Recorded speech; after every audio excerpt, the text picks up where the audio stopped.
बच्चों, कैसे हैं आप लोग। आई होप आप लोग बहुत ही अच्छे होंगे। और मैं प्रिंस कुमार, और आज हम लोग फिर से आपका और आप लोगों का मनोरंजन क्लास में स्वागत है।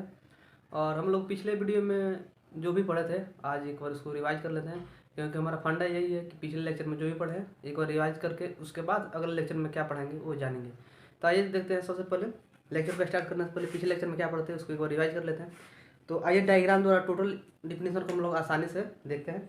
तो क्या था आपका, हम लोग पढ़े थे परावर्तक पृष्ठ। सबसे पहले पढ़े थे परावर्तक पृष्ठ, परावर्तक। अच्छा, सबसे पहले बताइए परावर्तन किसे कहते हैं। परावर्तन किसे कहते हैं बताए थे, जो वस्तु किसी सतह पर पड़ता है और लौट जाता है तो उसी को बोलते हैं परावर्तन, यानी लौटने की प्रक्रिया को परावर्तन बोलते हैं। अब परावर्तन से रिलेटेड है ही परावर्तक। इसका मतलब क्या, परावर्तक परावर्तन से रिलेटेड है परावर्तन। तो परावर्तक में क्या होता है, किसी वस्तु को बिकते हैं तो क्या होता है, लौट जाता है। तो इसका मतलब वो कह क्या रहा है कि परावर्तक सतह सतह है। इसका मतलब वो कह रहा है कि जिस सतह पर कोई और वस्तु बिकते हैं अगर उसको पार नहीं करता है तो उसी को परावर्तक सतह कहते हैं। इसका मतलब क्या कह सकते हैं कि एक तरफ से कलई किया गया हो। तो यही आपका परावर्तक पृष्ठ होगा। क्या था परावर्तक पृष्ठ,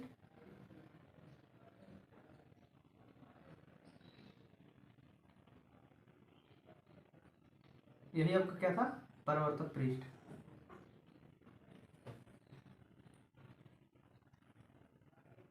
परावर्तक पृष्ठ या परावर्तक सतह बोल सकते हैं। ये आपका परावर्तक सतह हो गया। और उसके बाद क्या कहते हैं, आपतित किरण। जानते हैं आपतित किरण क्या था। तो आइए देखते हैं। आपतित किरण आपसे बताए थे कि प्रकाश की किरण जब किसी सतह पर आती है तो उसको हम लोग क्या बोलते हैं, आपतित किरण। आप लोग हेडिंग से भी समझ सकते हैं क्या है आपका आपतित किरण।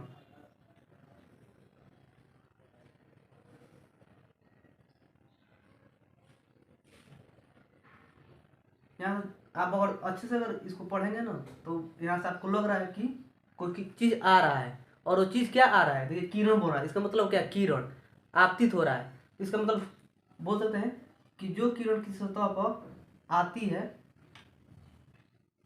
जो किरण किसी सतह पर आती है तो उसे क्या बोलते हैं, आपतित किरण। क्या बोलते हैं, आपतित किरण। अब आ गई तो आपतित किरण आ जाएगी तो क्या होगा, परावर्तित किरण। देखिए परावर्तक, परावर्तन और परावर्तित, ये क्या है, तीनों एक दूसरे से रिलेटेड है। और क्या कहता क्या है, परावर्तन आपका क्या कहता है कि लौट जाना। अब परावर्तन भी कहता है कि हम पार नहीं होने देंगे। तो अब पार नहीं होगा इसका मतलब क्या है, जाइएगा पीछे फिर से, तो पीछे जाने को क्या कहते हैं, लौट जाना। अब परावर्तक भी आपको वही कहेगा, अब परावर्तन भी वही कहता है कि लौट जाना। तो आपतित किरण आई है, अब फिर से जब ये जा रही है तो जाना यानी लौट जाना, तो ये क्या होगा आपका परावर्तन। इसका मतलब क्या जाने कि आप अगर परावर्तक या परावर्तन या परिवर्तित, ये इसमें से एक जान गए तो आप तीनों जान गए। इसका मतलब क्या होगा, एक फंडा होगा कि लौट जाना। तो ये लौट गई तो ये आपका क्या हो जाएगा, किरण परावर्तित किरण। अब पढ़ा उसके बाद आपको बताए थे अभिलंब। अभिलंब क्या होता है, तो किसी बिंदु पर कोई किरण 90 डिग्री का एंगल बनाकर आती है तो उसे क्या बोलते हैं, अभिलंब। या सिंपल बोल सकते हैं, किसी सतह पर अगर 90 डिग्री का कोण बनता है तो आप लोग बोल देंगे उसे अभिलंब बोल देंगे। तो देखिए ये किरण जो आ रही है आपको,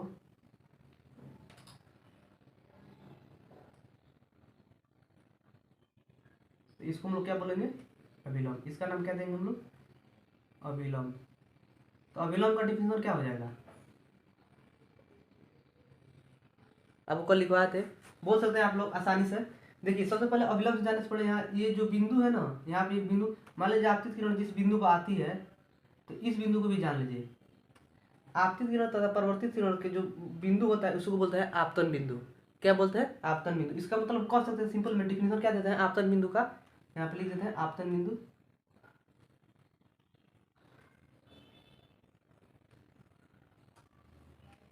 और आपतन बिंदु क्या बोल देंगे, बोल देंगे हेडिंग, तो क्या होगा उसका आप डिफिनेशन क्या दीजिएगा कि प्रकाश की किरण जब आती है और परावर्तक सतह पर जिस बिंदु पर आती है उसी को क्या बोलते हैं, आपतन बिंदु। इसका मतलब आपतित किरण जिस बिंदु पर मिलती है तो उसी को क्या बोलते हैं, आपतन बिंदु। क्या बोलते हैं, आपतित किरण जिस बिंदु पर मिलती है उसी को बोलते हैं आपतन बिंदु। तो ये आपका आपतन बिंदु हो गया। अब अभिलंब, तो क्या बोलते हैं, आपतित किरण, परिवर्तित किरण तथा अभिलंब तो सॉरी आपतित किरण परावर्तित किरण पर डाला गया लंब, ये इसको लंब डाल दिए तो डाला गया लंब को ही क्या बोलते हैं, अभिलंब। ये भी आप लोग डिफिनेशन दे सकते हैं, क्या दे सकते हैं कि आपतित किरण परावर्तित किरण तथा आपतन बिंदु, ये आपतन बिंदु पर डाला गया लंब को ही क्या बोलते हैं, अभिलंब कहते हैं। तो ये आपका 5 डिफिनेशन हो गया और ये हम लोग पढ़े थे। और एक और आपको पढ़े थे प्रकाश का परिवर्तन। तो प्रकाश का परिवर्तन मतलब क्या हो गया, देखिए प्रकाश आप जानते ही हैं, परिवर्तन परिवर्तन का मतलब क्या है, लौट जाना। तो जब प्रकाश का किरण की सतह पर पड़ती है और पुनः उतना ही एंगल का कोण बनाकर लौट जाती है, तो लौटने की परिघटना को ही या लौटे घटना को ही हम लोग क्या बोलते हैं, प्रकाश का परिवर्तन। तो भी आप जान गए। और बस इतना ही हम लोग देखे थे। और हम लोग को जानना था क्या कि आपतन कोण क्या होता है, अब परावर्तन कोण क्या होता है। आपतन कोण क्या होता है, परिवर्तन कोण क्या होता है। तो देखिए जो आपतित किरण है ना, ये जो है एक और आपतन कोण बोला है, कोण बोला है इसका मतलब एंगल बनाएगा। तो देखिए जो यहाँ पर एंगल बनेगा ना, दोनों दो एंगल बनेगा, यहाँ पर जो भी एंगल बनेगा अभिलंब से बनेगा। एंगल आपको बनेगा तो कहाँ से बनेगा, अभिलंब से। ये भी क्वेश्चन पूछता है कि परावर्तक पृष्ठ पर जो कोण होते हैं कहाँ से बनते हैं। ये आपके बॉडी में ऑब्जेक्टिव के तौर पर पूछ सकते हैं कि आपतन सॉरी परावर्तक पृष्ठ पर जो कोण बनेगा अभिलंब से बनेगा, वो कहाँ से बनेगा, आप आपतित किरण से बनेगा कि परावर्तित किरण से बनेगा कि अभिलंब से बनेगा। तो आप लोग क्या बोलिएगा, अभिलंब से कोण बनेगा। तो ये आप लोग याद रखिएगा। तो क्या है, आप आता है पर डिफिनेशन, अगला हेडिंग आता है कि आपतन कोण किसे कहते हैं, आपतन कोण किसे कहते हैं। इसे इंसिडेंट रे कहते हैं। क्या बोलते हैं, इसे आई द्वारा सूचित करते हैं, इंसिडेंट रे। तो क्या बोल देंगे, अब बताइए कि जब हम बोले हैं कि जो कोण बनता है आपतन सॉरी अभिलंब से बनता है, तो आपतन, तो यहाँ जो कोण बनेगा, अब बताइए इस कोण को हम आई सूचित करते हैं। तो अगर इस कोण का अगर आपको डिफिनेशन देना हो तो क्या देंगे डिफिनेशन, बताइए क्या देंगे आप लोग कि आपतित किरण, इस किरण को क्या बोलते हैं, आपतित किरण आता था अभिलंब के बीच बना कोण क्या बोलेंगे, आपतन कोण। एकदम आसान है। अगर आप डायग्राम बना लेते हैं तो लगभग 8 से 9 डिफिनेशन है, 8 डिफिनेशन 9 डिफिनेशन को आसानी से दे देंगे और किसी को समझा भी सकते हैं। ऐसा समझाएंगे कि वो आपसे फिदा हो जाएगा। जिस तरह क्या होता है कि किसी लड़की को देखते हैं तो वो सुंदर लगती है तो क्या होता है, फिदा हो जाता है। उसी तरह भी आप लोग समझाइएगा किसी को ना तो वो आप पे फिदा हो जाएगी। इतना लाजवाब तरीका है।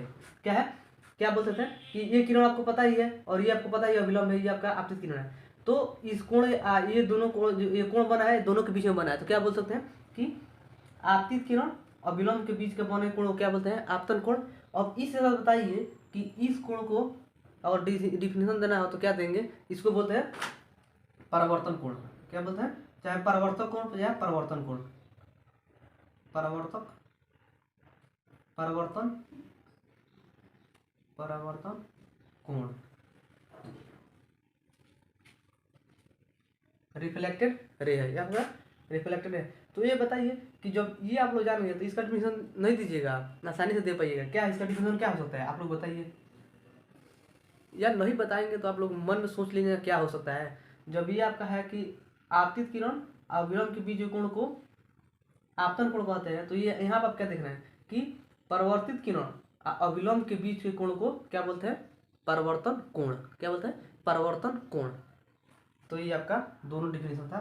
क्या बोलते हैं, आपतन कोण को क्या लिखते हैं कि आपतित किरण तथा अभिलंब के बीच के बने कोण को क्या बोलते हैं, आपतन कोण। और परावर्तन कोण का डिफिनेशन क्या दे सकते हैं कि आपतित परावर्तित किरण और अभिलंब के बीच के बने कोण को हम लोग बोलते हैं परावर्तन कोण, रिफ्लेक्टेड रे। तो आइए, और यहाँ पे एक फार्मूला होता है, फार्मूला नहीं होता है, बस यहाँ पे जो होता है ना कोण आई बराबर बोलता है कोण आर का। इसका मतलब क्या, कोई सतह पर प्रकाश किरण जितना डिग्री के एंगल बना के आएगी ना तो आपका आपतित किरण होगी और परिवर्तित कोण का बराबर ही होगी, जाएगी तो परिवर्तित कोण के ही बराबर होगी। इसका मतलब कहेगा कि कोण जो आई होगा कोण आर के बराबर होगा हर टाइम। इससे हम लोग अभी रोमोटिकल क्वेश्चन 1-2 करते हैं जिससे आप काफ़ी आसानी से कर पाएंगे और आपको मज़ा भी आएगा और वहाँ पर आपको और अच्छे से समझ में आ जाएगा। 1-2 न्यूमेरिकल क्वेश्चन करेंगे, काफ़ी मज़ा आएगा। तो देखिए आप जितना भी डिफिनेशन था आप लोग जान गए। अब हम लोग अगले वीडियो में चलते हैं, अगले टॉपिक चलते हैं। आपका टॉपिक क्या है, अब क्या होगा आपका, पिछले लेक्चर में जो भी पढ़ाए थे वो आपको रिवाइज कर दिए हैं और आज हम लोग आपतन कोण भी सीख लिए, परिवर्तन कोण भी सीख लिए। तो ये क्या होता है आपको पता चल गया। और उसके बाद हम लोग देखे थे कि प्रकाश के परिवर्तन में कितने नियम होते हैं। तो उसमें से आपको पहला नियम लिखवा दिए थे। और पहला नियम क्या था आप लोग बताइए, आज कमेंट में कीजिए, कमेंट बॉक्स में कमेंट कीजिए कि पहला नियम आपका क्या था। पहला नियम आपका क्या था, कमेंट बॉक्स में कमेंट कीजिए, लिखिए। या और कमेंट्स नहीं कर पा रहे हैं तो ये बता दीजिए, अपने मन में सोच लीजिए कि हाँ वो था क्या था, आसानी था। और आसान था, क्या था, बोलता है पहला नियम। सबसे पहले बताइए प्रकाश का परिवर्तन में नियम होते कितने हैं। ये आपके मोस्ट इंपोर्टेंट क्वेश्चन है, काफ़ी महत्वपूर्ण क्वेश्चन है कि प्रकाश का परिवर्तन का कितने नियम होता है।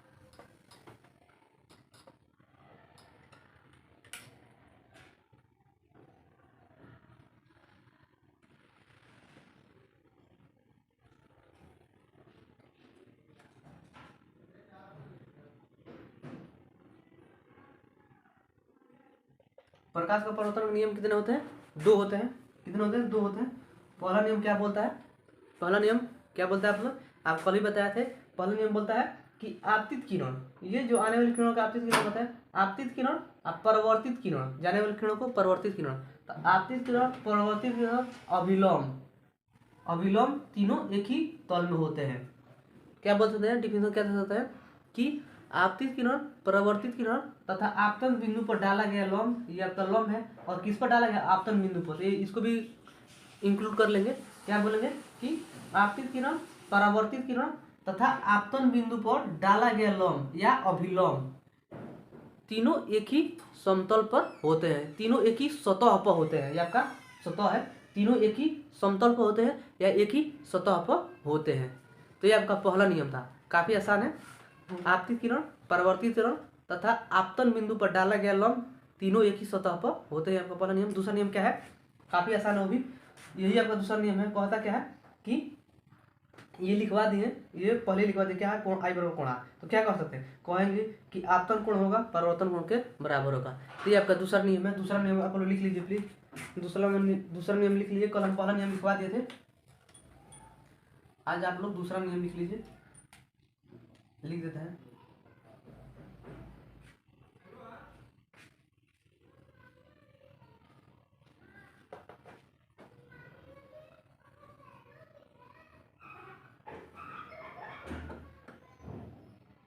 आपतन कोण,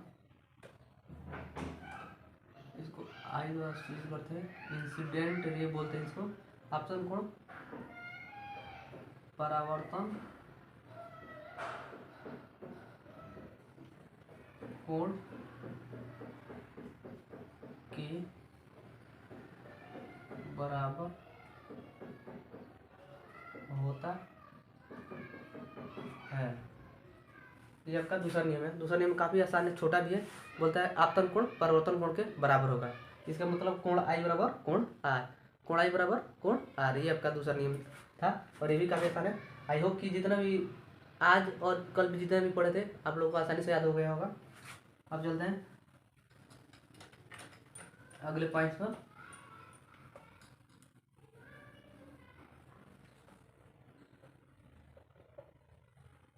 देखिए अगले पॉइंट चलने से पहले आपको एक हम न्यूमेरिकल क्वेश्चन देना चाहते हैं, देखते हैं आप कर पाते हैं कि नहीं। न्यूमेरिकल क्वेश्चन काफ़ी आसान होगा। क्वेश्चन क्या है कि प्रकाश की किरण किसी सतह पर 45 डिग्री कोण बनाकर आ रही है, सॉरी आपतित हो रही है, तो हम और पूछ दें कि परावर्तन कोण का मान कितना होगा, तो आप लोग बता दीजिएगा। आई होप कि आप लोग बता दीजिएगा, क्योंकि एकदम आसान होगा। अगर आप लोग डायग्राम बना लेते हैं, फिगर बना लेंगे, तो आसानी से बता दीजिएगा। क्या है कि क्वेश्चन क्या आपका, जब किरण, प्रकाश का किरण, जब किरण किसी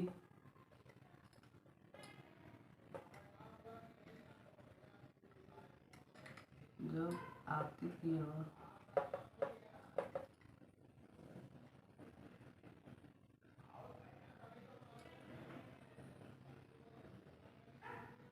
आपतित किरण परावर्तक सतह से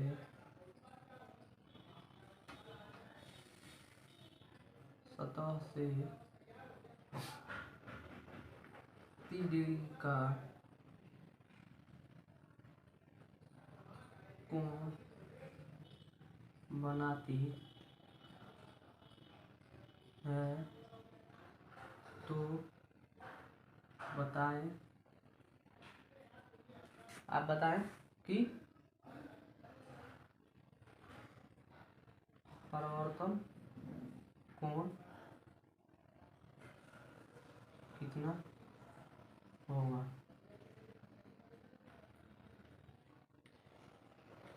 ये आपका मान लीजिए आपका ऑब्जेक्टिव क्वेश्चन आपका ऑप्शन दे रहा है।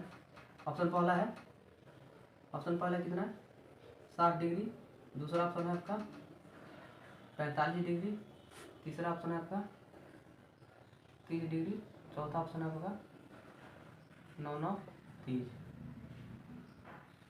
अभी हम लोग अभी जस्ट कुछ समय पहले पढ़े थे, वो चीज़ को पढ़े और उसी चीज़ पे आधारित है, उसी पॉइंट पे आधारित क्वेश्चन है। बोला है कि पराग से किरण आपतित हो रही है परावर्तक पृष्ठ पर 30 डिग्री कोण बनाकर, तो पूछ रहा है कि आप बताइए कि परावर्तन किरण कोण कितने डिग्री का होगा। तो आप लोग बताइए इसका आंसर क्या हो सकता है। आप लोग इसका आंसर जो है कमेंट में कमेंट कीजिए कि इसका आंसर कितना होगा। अगर नहीं कीजिएगा तो हम लोग अगले लेक्चर में आपको बता देंगे कि इसका आंसर क्या होगा, उसको बना देंगे।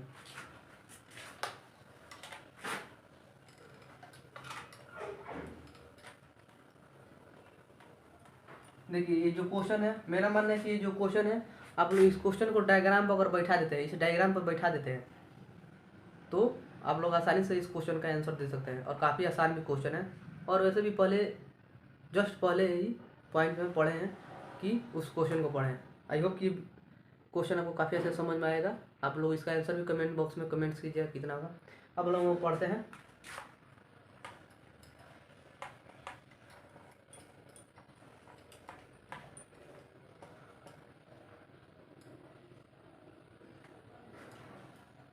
अब लोग पढ़ेंगे प्रतिबिंब। क्या पढ़ेंगे? प्रतिबिंब।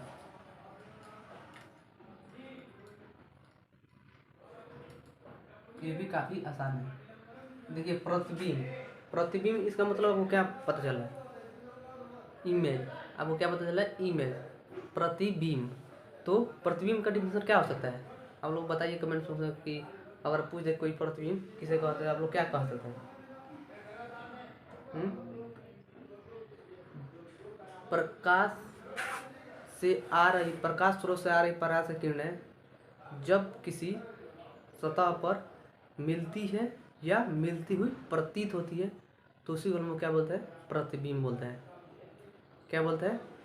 प्रतिबिंब बोलते हैं। आसान डिफिनेशन है कि प्रकाश स्रोत से आ रही प्रकाश की किरणें। अच्छा, हम आपसे बताए थे कि जो छोटे छोटे डिफिनेशन हम लिखवाए हैं पिछले लेक्चर में लिखवाए हैं कि प्रकाश किसे कहते हैं, प्रकाश स्रोत किसे कहते हैं, इसको आप लोग याद करना काफ़ी ज़रूरी है। क्योंकि ये जब पॉइंट्स आपके किसी दूसरे बड़े डिफिनेशन में आएंगे ना, तो अगर ये पॉइंट आपको पता होगा ना, तो आसानी से उस पॉइंट को, आसानी से अगले डिफिनेशन को आसानी से समझ जाएंगे। और समझने में आपको इतना मज़ा आएगा कि आप उसे अभी इतनी नहीं कर सकते, आप लोग गेस नहीं कर सकते कितना मज़ा आएगा। क्योंकि कोई पॉइंट्स अगर आपके बीच में आ जाता है ना, किसी डिफिनेशन के बीच में आ जाता है, अगर उस पॉइंट के बारे में आपको पता नहीं होता है तो आपको समझने में मज़ा नहीं आएगा। जैसे ये प्रतिबिंब है और इसका जब हम डिफिनेशन बोल रहे हैं तो इसका डिफिनेशन हो रहा है कि प्रकाश स्रोत से आ रही प्रकाश की किरणें। क्या डिफिनेशन क्या हो रहा है? कि प्रकाश स्रोत से आ रही प्रकाश की किरणें जब किसी बिंदु पर मिलती है या मिलती हुई प्रतीत होती है तो इसी को लोग प्रतिबिंब बोलते हैं। तो अब बताइए कि कह रहा है कि प्रकाश स्रोत से आ रही प्रकाश की किरणें, तो आपसे पूछ दे कि प्रकाश स्रोत किसे कहते हैं, आप लोग नहीं बता पाइएगा। इसको काफ़ी आसानी से लिखवाए भी थे कि प्रकाश स्रोत क्या होता है। लिखवाए थे क्या? समझाए थे। समझाए हैं और लिखवाने में, याद करने में अंतर है आपको। अगर आप किसी चीज़ को समझ जाते हैं तो आपको बहुत मजा आता है। जैसे आप लोग मूवी देखते हैं तो क्या होता है, आपको याद कैसे होता है? क्योंकि आप लोग प्रैक्टिकल उसको देख रहे हैं, समझ रहे हैं कि कैसे कैसे क्या हो रहा है, इसलिए वो आप लोग भूलते नहीं हैं। और अभी किसी हम लोग डिफिनेशन लिखवाते हैं तो आप लोग भूल जाते हैं, चाहे हम भी भूल जाते हैं। क्यों भूल जाते हैं? क्योंकि उसको हम लोग अच्छे से समझते नहीं हैं, इसलिए भूल जाते हैं, या कोई टीचर अच्छे से समझा नहीं पाता इसलिए हम लोग भूल जाते हैं। तो हम लोग आपको बताए थे कि प्रकाश स्रोत होता क्या है। सबसे पहले जानते हैं प्रकाश। एक बार और प्रकाश स्रोत को बता देते हैं। देखिए कोई भी चीज़ हम जितना भी अब तक डिफिनेशन लिखवाए सबका काफ़ी आसानी से समझा है। देखिए सबसे पहले आ रहा है प्रकाश। प्रकाश मतलब क्या होता है जानते हैं? आप लोग बता देते हैं। भौतिक प्रकाश भौतिक वो कारक है जिसे हम किसी वस्तु को देखते हैं। इसका मतलब उजाला होगी तभी देखेंगे किसी वस्तु को, अंधेरे में किसी वस्तु को देखेंगे, उजाला उसमें होगा तभी देख पाएंगे। तो ये आपको पता लगा स्रोत। अब बताइए स्रोत से आप क्या समझ रहे हैं? स्रोत से क्या समझ रहे हैं कि अगर हम पूछ दें कि जो आप जन्म लिए आपका स्रोत क्या है, तो अब वो क्या बोलेंगे? मेरे मम्मी पापा। क्या बोलेंगे? Mummy papa. जैसे या हम लोग खेतों को सिंचाई करते हैं तो पूछ देंगे इसका जो स्रोत है, सिंचाई करने का स्रोत कहाँ से है, तो आप लोग क्या बोलिएगा कि हम लोग क्या करते हैं, सेक्शन को नहर में डालते हैं और उससे हम लोग पानी लाते हैं खेत तक। तो क्या बोलेंगे? उसका जो स्रोत है आपका वो नहर है। तो इसका मतलब स्रोत से ये है। तो बोला प्रकाश स्रोत, इसका मतलब क्या है? प्रकाश स्रोत जिससे हो निकलती है, जिस वस्तु से निकलती है उसे हम लोग को प्रकाश स्रोत होते हैं। प्रकाश की किरण जिस वस्तु से निकलती है उसी को हम लोग क्या बोलते हैं? प्रकाश स्रोत बोलते हैं। तो अगर पूछ दे प्रकाश स्रोत क्या होता है तो आप लोग पूछ दे कि अगर प्रकाश स्रोत का एग्जाम्पल एक दो दे तो आप लोग क्या बोलते हैं? सूर्य बोल सकते हैं, तारा बोल सकते हैं, जिसके बाद प्रकाश होता है तो उससे प्रकाश स्रोत बल्ब बोल सकते हैं। ये मानव निर्मित वाला है, ये स्रोत जो है मानव निर्मित स्रोत है, क्योंकि बल्ब को मानव ने बनाया है तो ये मानव निर्मित बल्ब है, स्रोत है। यह मोमबत्ती हो गया, तो ये आपका क्या है? प्रकाश स्रोत है, जिससे प्रकाश निकलती है। जिस पदार्थ से प्रकाश निकलती है उसी को क्या बोलते हैं? प्रकाश स्रोत। तो जब डिफिनीशन में आता है आपका प्रतिबिंब के डिफिनीशन में कि क्या बोलता है प्रतिबिंब, कि जब प्रकाश स्रोत से आ रही प्रकाश की किरणें किसी वस्तु पर पड़ती है या पड़ती हुई प्रतीत होती है तो उसी को हम क्या बोलते हैं? प्रतिबिंब बोलते हैं। आइए डिफिनीशन को लिखते हैं और इसको काफ़ी अच्छे से और समझते हैं।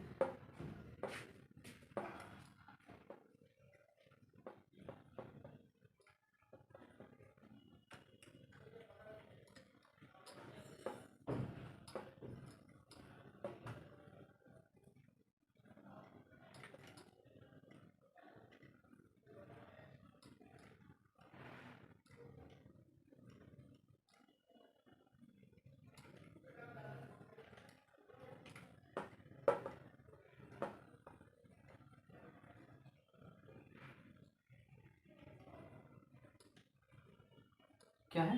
प्रकाश स्रोत से आ रही प्रकाश की किरण जब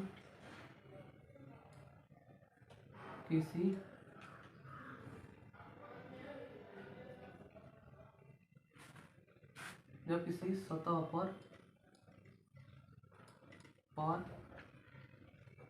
आती है या आती हुई प्रतीत होती है उसे प्रतिबिंब बोलते हैं। क्या बोलते हैं? इमेज बोलते हैं, कहते हैं। क्या है? प्रकाश स्रोत से आ रही प्रकाश की किरण किसी बिंदु पर आती है या आती हुई प्रतीत होती है तो इसे लोग क्या बोलते हैं? प्रतिबिंब बोलते हैं। तो यह आपका प्रतिबिंब का डिफिनेशन था कि क्या बोलता है कि प्रकाश स्रोत से आ रही प्रकाश की किरणें किसी बिंदु पर आती है या आती हुई प्रतीत होती है तो इसे हम लोग बोलते हैं प्रतिबिंब। और ये जो आपका प्रतिबिंब है दो प्रकार का होता है। क्या होता है? कितने प्रकार का होता है? दो प्रकार का।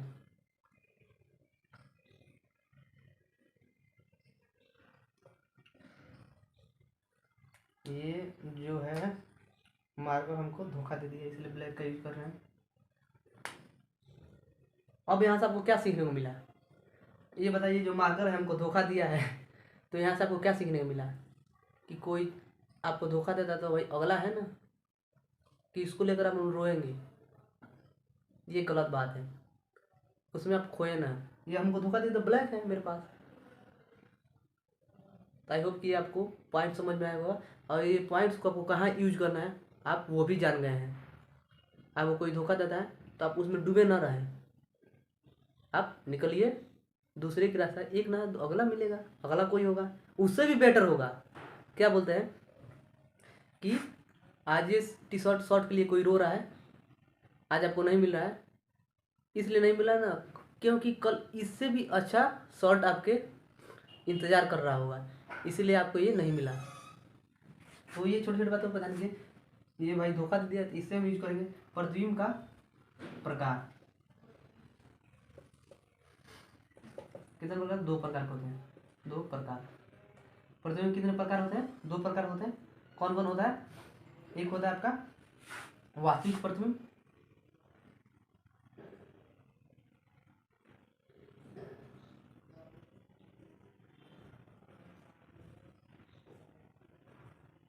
और एक होता है काल्पनिक प्रतिबिंब।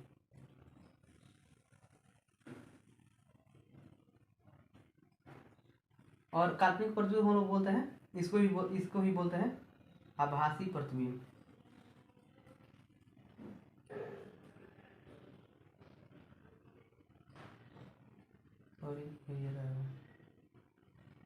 आभासी प्रतिबिंब,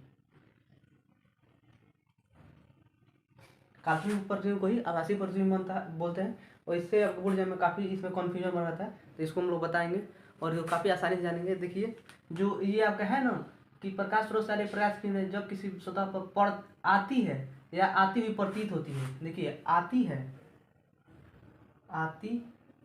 है या आती हुई प्रतीत होती है, ये हम लोग जो दोनों पॉइंट है ना, इसको काल्पनिक और वास्तविक प्रतिबिंब में जानेंगे ना तो आसानी समझ में आएगा, काफ़ी मज़ा भी आएगा। और इसके डिफिनीशन लिखवाने से पहले इसके बारे में हम कुछ बता देते हैं, जिससे आपको अगले लेक्चर में पढ़ने में काफ़ी मज़ा आएगा, काफ़ी ज़्यादा। देखिए ये है वास्तविक, ये है काल्पनिक। वास्तव में कल्पना करेंगे, वास्तविक में काल्पनिक में क्या समझ में आ रहा है। अब एक बार और बता दें, हमारा फंडा क्या है कि जो हेडिंग है उसे तोड़ना और उसे समझना। अगर समझ जाते हैं तो आसानी से डिफिनीशन दे देंगे। क्या है वास्तविक प्रतिबिंब काल्पनिक। पहले वास्तविक समझिए, प्रतिबिंब आप तो जान गए हैं, प्रतिबिंब क्या है आप जान गए हैं। अब वास्तविक समझिए, काल्पनिक समझिए, और काल्पनिक को ही आभासी कहते हैं, ये समझिए। आप ये समझ जाएंगे, डिफिनीशन दे देंगे। देखिए काल्पनिक वास्तविक माने वास्तव में जो रियल घटना है, जो आपके सामने हो रहा है, तो वो आपका वास्तव हो गया, इसका मतलब वास्तविक हो गया। काल्पनिक इसका मतलब, अच्छा कहते हैं कि रात में हम लोग देखते हैं सपना, वो क्या करें कल्पना करने की हम लोग यहाँ है, ये है हमारे साथ ये हो रहा है, तो क्या है आपको जब उठते हैं तो होता नहीं है, तो क्या कर आभास करते हैं कि हमारे साथ ये हो रहा है। सुबह रात में बहुत मजे मजे सपने देखते हैं, तो हम लोग देखते हैं कि आभास करते हैं कि हमारे साथ ये होने वाला है कल, या कल हम लोग को स्कूल में कोचिंग में सर ये पढ़ा सकते हैं, तो ये क्या आप आभास कर सकते हैं, ये रियल में हो नहीं रहा है। तो वही जो होता है आपके सामने दिख गया वो वास्तव में हो, तो उसे वास्तविक कहेंगे। आज जो काल्पनिक जो हम आभास कर सकते हैं उसी, इसीलिए तो आभासी प्रतिबिंब बोलते हैं काल्पनिक को। जो कल्पना कर सकते हैं, आभास कर सकते हैं, उसी को आभासी प्रतिबिंब बोलते हैं। तो ये आपका काल्पनिक और आभासी है, इसी को काल्पनिक को आभासी प्रतिबिंब बोलते हैं। तो आई होप कि आपको पता चल गया कि काल्पनिक क्या होता है, वास्तविक क्या होता है। इसके डिफिनेशन कल देखेंगे तो और आपको बेहतर समझ में आएगा, लेकिन आई होप कि मुझे पता चल गया हो कि आप लोग काल्पनिक और वास्तविक से आप लोग क्या समझे हैं। और जाने से पहले एक छोटा सा है मोटिवेशनल लाइन, उसको बोल देते हैं। देखिए क्या होता है, एक बार एक जैपलिन नामक एक मिमिक्रियन था। मिमिक्रियन क्या होता है, जो मिमिक्री करते हैं और लोगों के हंसाते हैं। तो क्या होता है कि मंच पर वो मिमिक्री करते हैं, तो होता क्या है कि जब वो मिमिक्री करते हैं, तो अब जो मिमिक्री करते हैं तो जितने भी दर्शक होते हैं, जितने भी ऑडियंस होते हैं, उनका पहले मिमिक्री जो करते हैं, जो हंसाने वाला शब्द बोलते हैं, लाइन बोलते हैं, उस पर सारे लोग हंसते हैं और जोर से ताली बजाते हैं। लेकिन कुछ देर बाद 5 मिनट बाद फिर से जैपलिन क्या करते हैं, उसी लाइन को एक बार और बोलते हैं। क्या करते हैं, उसी लाइन को एक बार और बोलते हैं।